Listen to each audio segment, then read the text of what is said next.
lugging around other people's expectations, disappointments, lost, paralyzed in a story I no longer knew how to get out of.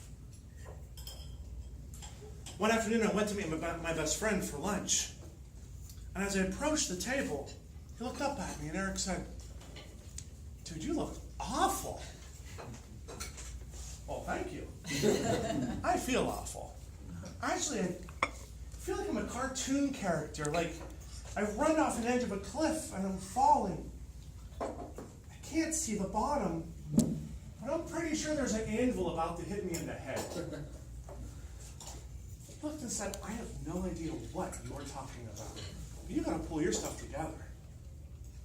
He was right. That night, as I sat on the edge of my bed, a tidal wave of shame crashed over me. See, because in American society, men are supposed to be the heroes. We're supposed to be the ones riding in on the white horses, to have all the answers. And at that moment, I wasn't anybody's hero, most notably my own. And as my eyes slowly cleansed my cheeks, a warm voice seemed to waffle from behind. It's time to turn the page.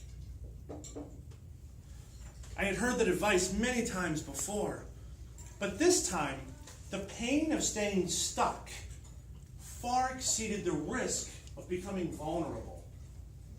So I listened, and I turned the page. When I did, I learned two amazing lessons. First, Jim Rohn was right. We are amazingly influenced by the 5 people we spend the most time with. Yes. But he forgot to tell us one of those people is always us. No matter where we go, there we are. And if we are a lousy audience member, well, we have to find a new audience. So I went looking for a new audience, and one Thursday morning I walked through a set of swinging doors and found this interesting group of people that talked about talking. They listened to people talking about talking. And they gave feedback to the people that had listened to those talking about talking to help them become better talkers, better listeners, and better people. By the time that meeting was over, I knew I had found my tribe. I had found my voice of reason.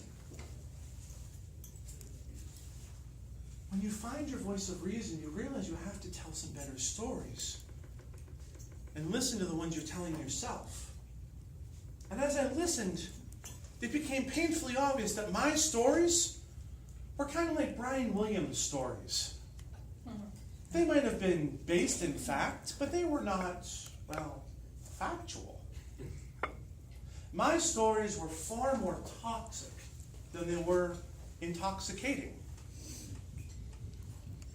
If I was going to become unstuck, be able to step out of the shadows, I had to find my voice. When I did, I stepped forward, and my passion reignited. I finally earned that master's degree that had eluded me for far too long. I found my way back to the baseball diamond, where I started coaching again. And I learned that when you teach a 13-year-old to align his feet, draw a line in the stand, take a good first step, it's great advice to not just how to hit a curveball the pitcher may throw, but also the curveball that life may throw. Those kids, which became my kids, although I still can't claim them on taxes no matter how hard I try, they taught me I had to become a better person, that I was a better person than I was telling myself. They taught me that we are not a sum of our failures or our successes, but rather we are a product of our possibilities and our actions. Ladies and gentlemen, when have you been stuck? Oh, yeah. When have you resisted turning the page? It took me a long time to step out of the shadows and into my own life, into my own possibilities. I may have been dazed and confused, twisted and used, but no more. Today, I'm an author, a speaker, a coach, and a friend. Not just to others, but to myself. If you have found yourself standing in the shadows, struggling to tell your story, you have the power within yourself to do something great, to become the character in the greatest story you will ever tell, the story of your life. It's time to step forward, draw a line in the sand, and turn